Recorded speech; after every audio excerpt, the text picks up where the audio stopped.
दूर कहीं गांव के किनारे एक पुराना और सुनसान मकान था, जिसे लोग भूत बंगला कहते थे। यह मकान सालों से खाली पड़ा था, लेकिन लोगों का कहना था कि रात के समय वहां से अजीब अजीब आवाजें आती थीं। किसी की हिम्मत नहीं होती थी कि रात में वहां जाए। गांव में एक लड़का राहुल रहता था, जो बहुत बहादुर और जिज्ञासु था। उसे ऐसी कहानियों पर यकीन नहीं था। उसने सोचा, ऐसी बातें लोगों के डर की वजह से फैलती हैं। मैं इस रहस्य को सुलझाकर सबको सच बताऊंगा। एक दिन राहुल ने तय किया कि वह रात में उस पुराने मकान में जाएगा। गांव वालों ने उसे समझाया, राहुल, वहां मत जाओ। लोग कहते हैं कि जिसने भी उस मकान में कदम रखा वह कभी वापस नहीं आया। लेकिन राहुल ने किसी की बात नहीं सुनी। रात होने पर वह टॉर्च और एक बैटरी लेकर मकान की ओर चल पड़ा। चांदनी रात थी, लेकिन मकान के पास का इलाका डरावना लग रहा था।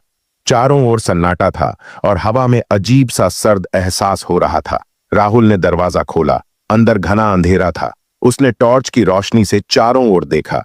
मकान में जाले लगे थे। फर्श पर धूल और टूटी फूटी चीजें पड़ी थीं।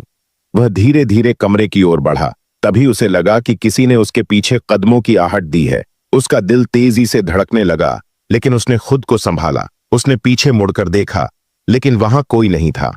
वह खुद से बोला, यह मेरा भ्रम है, मुझे डरना नहीं चाहिए। जैसे ही वह अगले कमरे में पहुंचा, उसे एक धीमी रहस्यमयी आवाज सुनाई दी।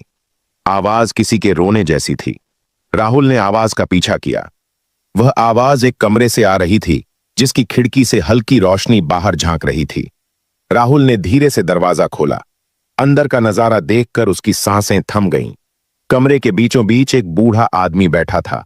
उसके चारों ओर कागज और किताबें बिखरी हुई थीं। बूढ़ा आदमी उसे देखकर चौंक गया और बोला, तुम कौन हो? यहां क्यों आए हो?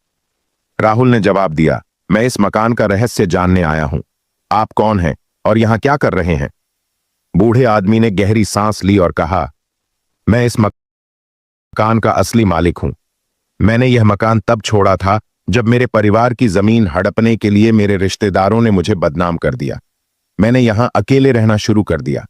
लोग मुझसे डरने लगे और मेरे बारे में भूत की अफवाहें फैल गईं। राहुल ने पूछा, आप यहां छुपकर क्यों रह रहे हैं?